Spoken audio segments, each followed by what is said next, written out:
The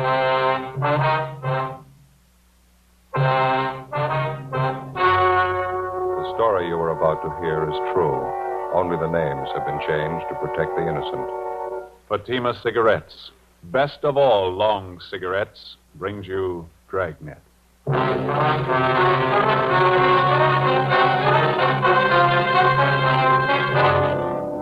You're a detective sergeant. You're assigned to robbery detail. For 3 months, you've been tracking a pair of hold-up men. There's no pattern to their operation. They're young. They're brutal. Your job, stop them. You'll be amazed when you compare Fatima with other long cigarettes. You'll find they now cost the same. But in Fatima, the difference is quality. You see, Fatima is the quality king-size cigarette because it contains the finest Turkish and domestic tobaccos superbly blended.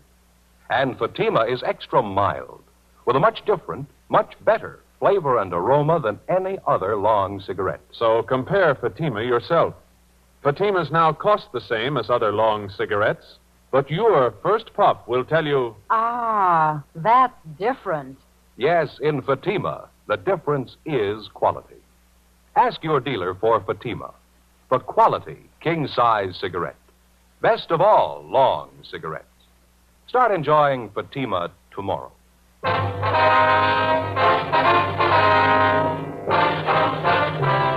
Dragnet, the documented drama of an actual crime. For the next 30 minutes, in cooperation with the Los Angeles Police Department, you will travel step by step on the side of the law through an actual case transcribed from official police files. From beginning to end, from crime to punishment, Dragnet is the story of your police force in action. It was Sunday, March 3rd. It was raining in Los Angeles. We were working the night watch out of robbery detail. My partner's Ben Romero. The boss is Harry Didion, captain of robbery. My name's Friday. I was on the way back from the neighborhood bakery shop, and it was 8:45 a.m. when I got to Collis Avenue. Number 4656.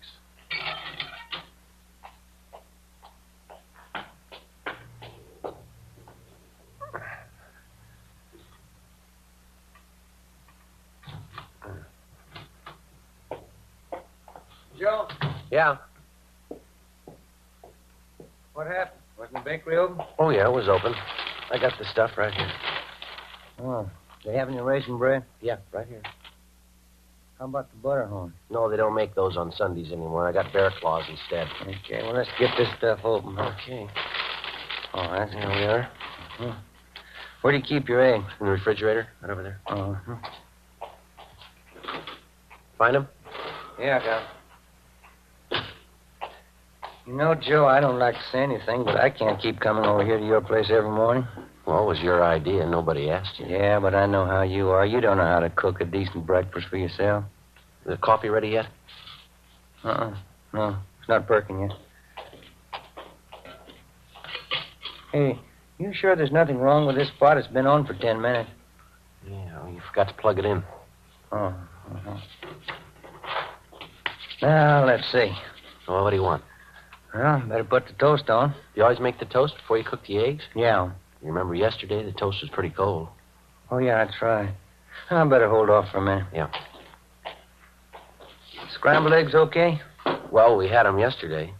Oh, yeah, that's right. Is that the only way you know how to fix them? I know what you'd like. One of my Spanish omelets. When'd you say your mother was coming back? Well, in about 3 more days. Yeah, that'll make a week, won't it? Yeah, that's right. Well, I guess I can work something out with Amy. Wife doesn't like me coming over here every morning like this. Well, I told you before, I can make out all right here. Oh, I know how it is. You think you're imposing. You'd be lost without your can opener. Say, is this omelet of yours going to take very long? We haven't got very much time, you know. I'll have it on your plate in a jiffy. What time are we supposed to see those victims? 9:30 at the county hospital. Where's your tomatoes? In the refrigerator. Oh, uh-huh. Yeah, 23 jobs in 3 months. Those guys really move, don't they? Yeah. Nice tomatoes, Joe. That Hollenbeck job last night. Vicious punks. Yeah, there's no reason to work the old man over the way they did. What'd the doctor say? Well, he's going to get over it all right, but they kicked out all of his front teeth. He's 50 years old. Same M.O. Every job. Aren't you going to peel those? No, skins are good for you. Now, you got a nice big Bermuda? Bermuda onion. Oh, yeah. I'll get you one. Kids. 19, 20-year-old stick-up artists. Knock a man's senses for $50. Robbing, slugging, kicking their way around the city. Yeah. This'll be one bunch I'll be glad to catch up with. Here's your onion. Good.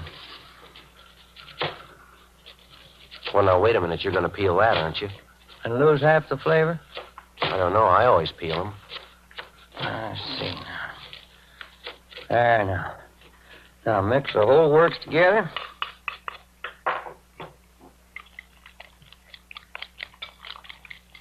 You going to put it in that pan on the stove there? Yes, sir. Looks pretty hot, doesn't it? It's smoking. Joe, that's the way you cook a Spanish omelet. Hot, fire, and fast. Now, into the pan. The whole trick in making a good Spanish omelet is you got to work fast. Yeah. What are all those little brown flakes on the top there? Oh, the onion skins. No, I don't know. That doesn't look right to me. Wait till you taste it. I'll get it.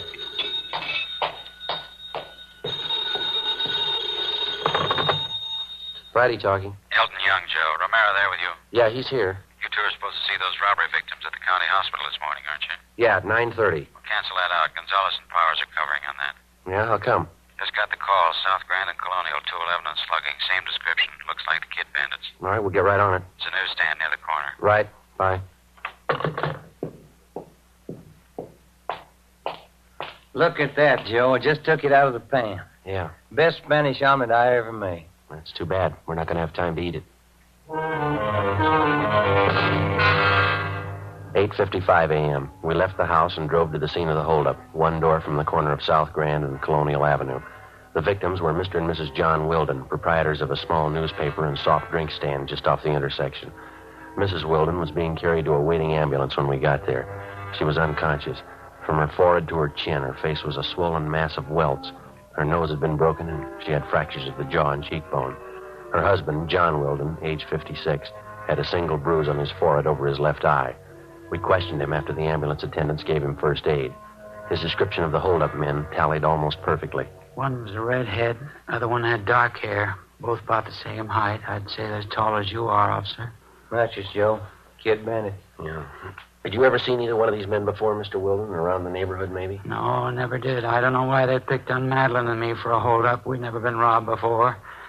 We just got this little hole in the wall here. Don't see how it could look worthwhile to any crook. You usually open up this early on Sunday morning? Oh, yeah, Sunday's one of our big days. You see, we handle all the Sunday papers. You get our big trade from the people going to church up the street there. St. Joseph's? Yes, sir, I see. After the church lets out, most of the people head down this way and pick up the Sunday papers. We sell about 15, 20 papers after every Mass. It's a nice little business, you know. We close up after 12:15. Well, when did the holdup take place? Can you remember that, sir? Well, I'd say 8:30, a few minutes after. I went down to the Athens Cafe down the street there. I wanted to get some change. I left Madeline here to handle the counter. Madeline, that's my wife. Yes, sir. And when I got back, she wasn't behind the counter. I took a look behind here and saw her cash box laying on the cement there, empty, and I didn't know what to think. Mm-hmm. What'd you do then? Well, I pushed through this door here. It's a little dinky storeroom just back at the counter. It's where we keep our supplies, candy and soda water. I see. You mind if we take a look, sir? No. Come right ahead. You see, when I came in, first thing I saw was Madeline. That's my wife. And she was lying there on the boards moaning, had her hands over her face.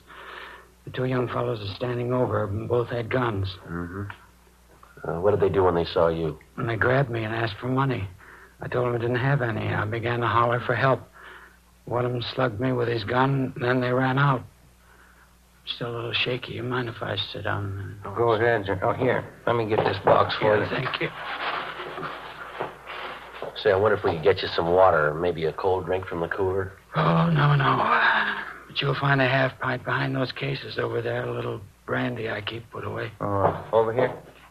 Yes, that's right, behind those cases. No, I don't usually drink on Sundays. This is an exception, I guess. Here you are, Mr. Weldon. What's that on the floor there, Ben? No, near your foot there. Oh, I see. Oh, the light's not very good. Oh, it's a book of matches. Yeah. Are these yours, Mr. Weldon? These matches? No, I don't carry them. Well, your wife's, I guess, huh? I don't think so. Neither one of us smoke. What's that ad printed on the back here? Big Ten Cafe, steaks, chopped short orders, open all night, West Pico. Do you handle cigarettes and cigars here, sir? No, sir.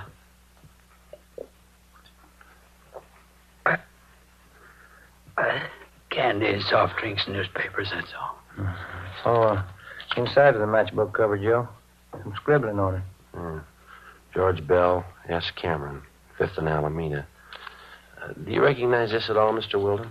Big Ten Cafe. No, I've never been there. Now, how about the names here, inside the cover? George Bell, S. Cameron. No, I never heard of him. Well, when you first came in here, Mr. Weldon, do you remember where the hold-up men were standing? Well, not too well. One was over there, and one was over there, I think. Could be, Joe. One of them might have dropped it. Trace them from that matchbook? Do you think that's possible? I don't know yet. How would you trace them that way? Analysis? Some kind of scientific work? No, sir. Legwork. 9:28 a.m. We call latent fingerprints. As soon as they arrived, we dropped Mr. Weldon off at Georgia Street Receiving Hospital to see his wife. Ben and I drove back to the office. We had the crime report typed up and got out a supplementary broadcast on our original APB. We asked Frank Cunningham and R&I to run the names George Bell and S. Cameron through the files for a possible mate. We checked with the restaurant advertised on the cover of the matchbook, the Big Ten Cafe. The manager of the cafe failed to recognize either the names on the matchbook or the descriptions of the hold-up men. 9:52. We checked back in at the office. I'll get it. Robbery, Romero? Yeah, Frank. Yeah. Good, right. Thank you. Cunningham?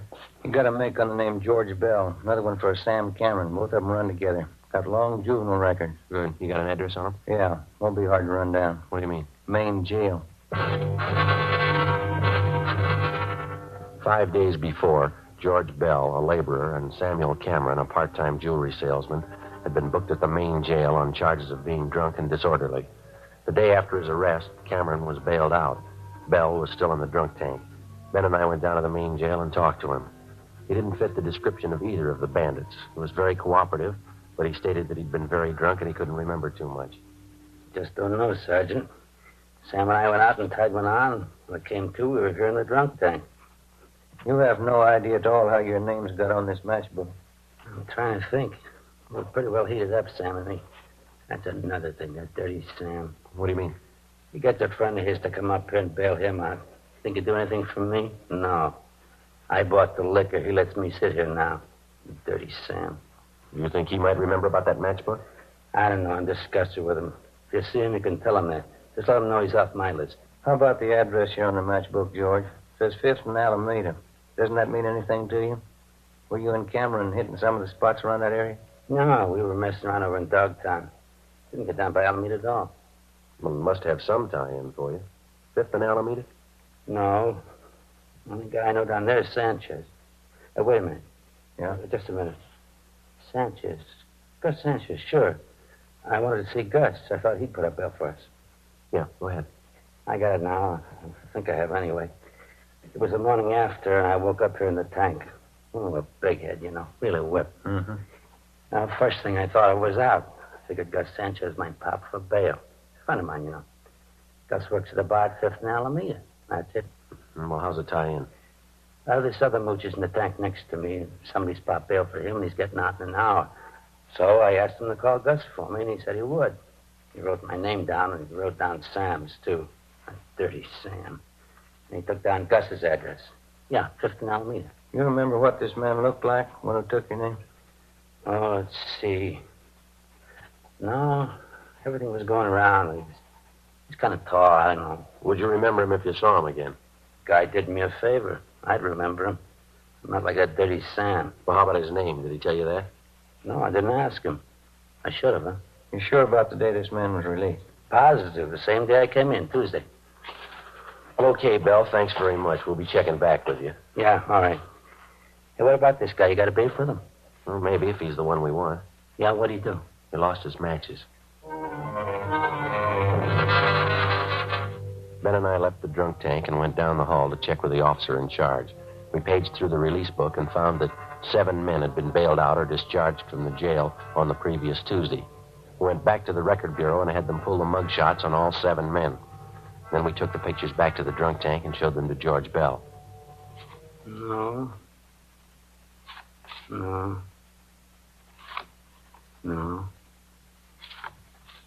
Yeah, this one, I think. Can't be sure. I think that's him. George Bell had tentatively identified the mug shot of a Fred Gunther, WMA, 21 years old. Gunther had a previous record of grand theft auto, purse snatching, and drunk charges. His picture matched closely with the description of one of the suspects. 4 a.m., we contacted the Kid Bandit's most recent victim, John Wilden, at his home. We asked him to look at the same group of mug shots that we'd shown to George Bell.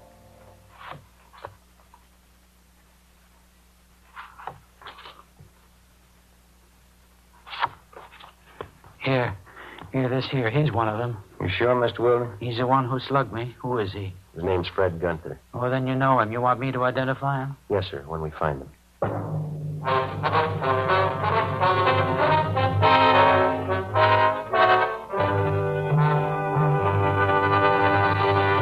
You are listening to Dragnet, authentic stories of your police force in action.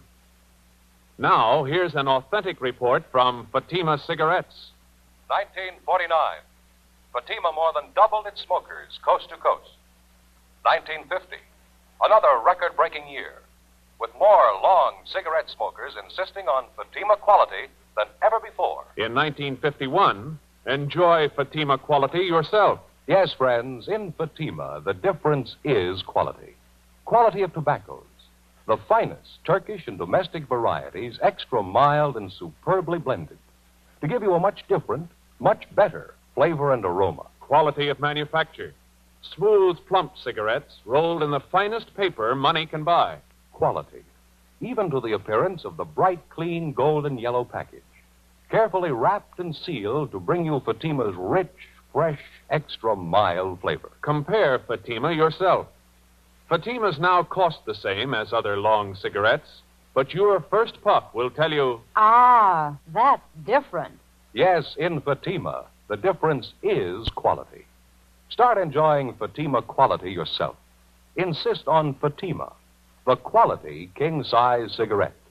Best of all long cigarettes.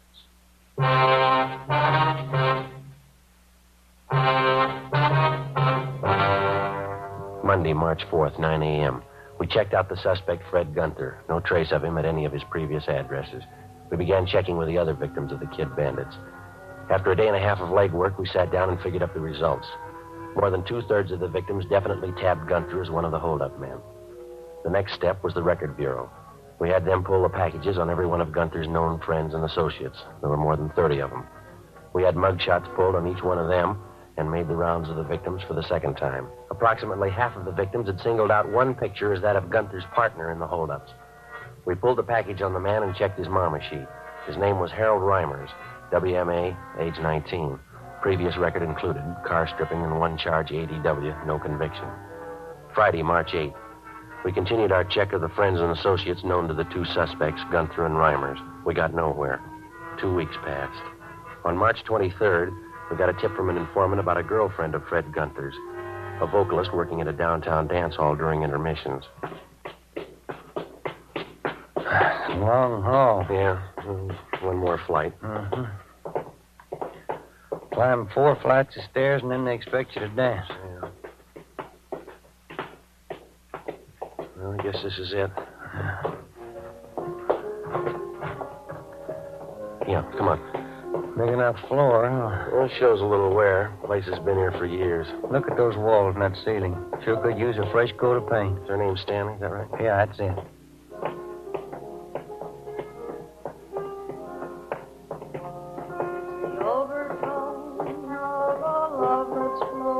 Excuse me? What? Your name Lorraine Stanley? Yeah, that's right. Sweet Lorraine, that's my billing. You with the band? No, we're police officers. I'd like to talk to you for a minute if we can. Oh, sure, all right. I was just rehearsing a little. What's it about, officer? Do you know a Fred Gunther, Miss Stanley? Fred? Yeah, I know him. I used to be engaged to Fred. You happen to know where he is now? No, I don't. Guess I haven't heard from him in 3-4 months. Usually looks me up when I'm in town. Maybe he's sore about something, I don't know. Has he contacted you at all? Not since I got back from Bakersfield a month ago. I played 32 weeks in Bakersfield, the Ramble Inn. Sure hated to leave, nice place. Mm-hmm. Where does Gunther stay in town? Do you happen to know that? Used to be that hotel on South Flower. Called him there, but they said he moved. Used to like Fred a lot. Not enough to marry him, though. Do you have any idea where he might have gone, where we could contact him? No, I really don't. Nothing wrong, is there, about Fred, I mean? No, it's just a routine investigation. We'd like to talk to him. What's it about? Can you tell me? It's a robbery investigation. We want to locate Gunther. Do you happen to know any of his friends here in the city? No. Maybe that's why he didn't call. He's in trouble. Mm-hmm. Robbery? Is that it? Well, we just like to talk to him, that's all. Well, if he's done something wrong, I'm not going to hide him. I can't afford to get mixed up in it. I've got a career to think about. I've worked too hard to throw it away. Well, how about the places Gunther usually visits, Miss Stanley? Bars, restaurants. You know any of those? Yeah, I remember a few. I can give you the names if you like. Poor Fred. I hope he didn't do it for me. Ma'am? Well, Fred says he's in love with me. I don't know. He thinks I want money. Maybe that's why he's doing it. I told him, but he never believed me. All I want is my career. Well, do you think that Gunther might come around here to see you? Probably. He usually does when I'm in town. How about where you're living? I'm staying at a different hotel this trip. He doesn't know where it is. Poor Fred. He's going to be awfully disappointed. Hmm? How do you mean? Oh, he said he was going to get money and buy a ring. He's going to marry me this time. Poor Fred.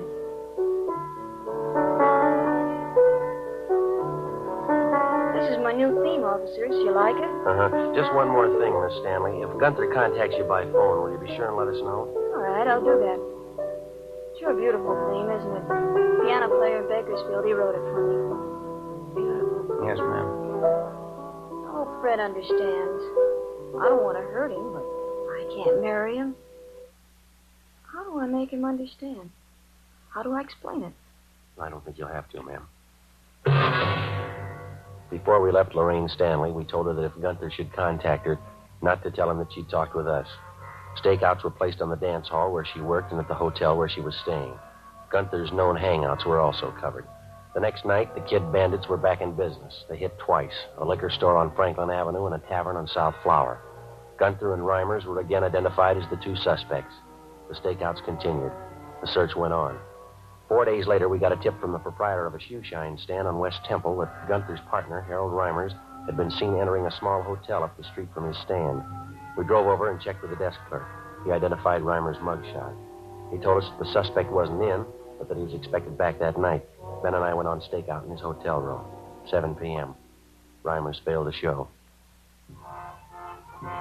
Getting a little hungry, Joe. You? Yeah, what time you got now? 20 after 7. Stomach's starting to growl. Hey, what's that, a parade?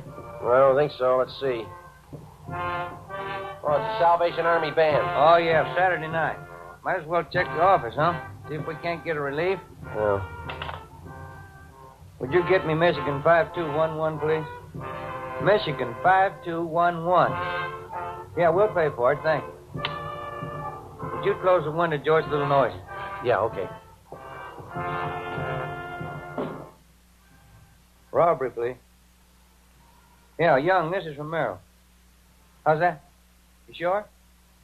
Okay, thank you. Gunther and Reimers, they pulled a holdup down South Main. When? 20 minutes ago. Gunther got away. Yeah.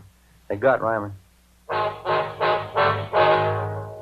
7:45 p.m. Ben and I got back to the city hall and went to the interrogation room. Together with Young and Carr from robbery, we tried to question the suspect, Harold Reimers.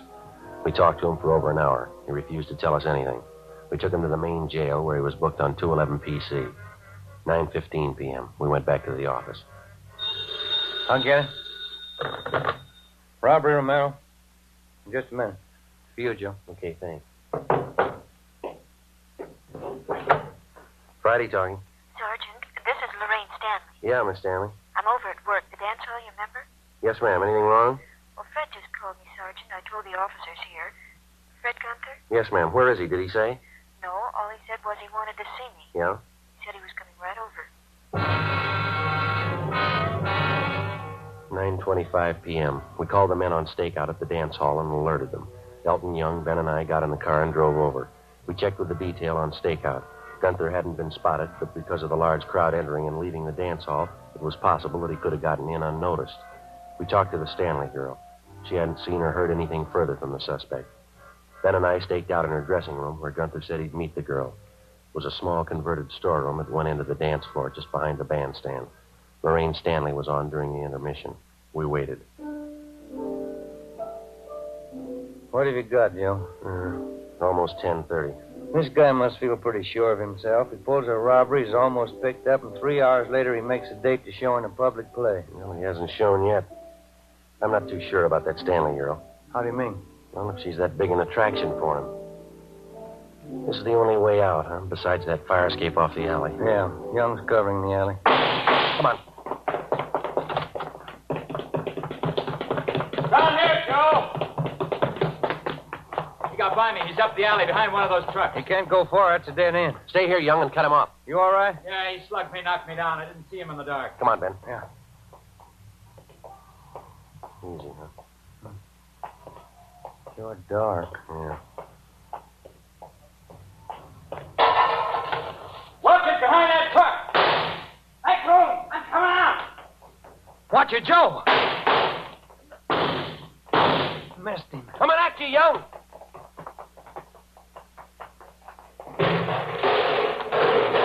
Don't shoot! Don't shoot! All right, stand still. You want to stay with him, Young? We'll call in. Yeah, right. Closest place is that little cafe off the alley to the left. Thanks. Come on, Ben. Yeah. I heard you. Yeah, I guess they got a phone inside. Come on. Wait a minute. As soon as we get Gunther downtown, we're going to come right back here. What for? Take a look at that fry cook in the window there. Yeah, what about him? That fella makes a Spanish omelet exactly like I do. The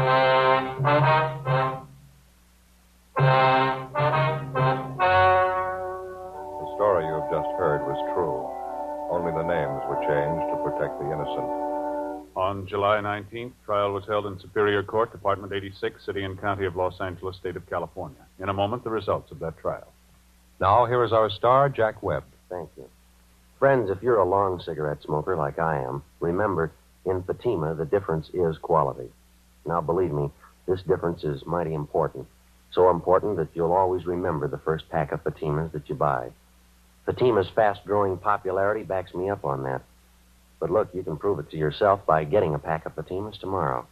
You'll find that they now cost the same as other long cigarettes. And your first pack will convince you to go right on smoking them.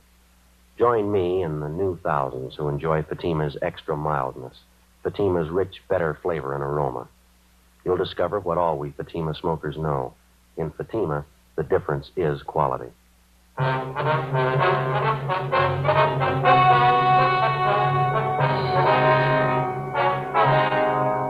Fred Gunther and Harold Reimers were tried and convicted on several counts of robbery and assault.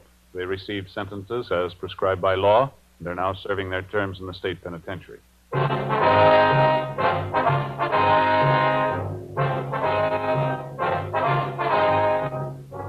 You have just heard Dragnet, a series of authentic cases from official files.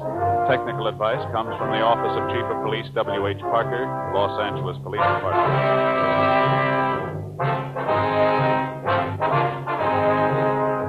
Fatima Cigarettes, best of all long cigarettes, has brought you Dragnet, portions transcribed from Los Angeles.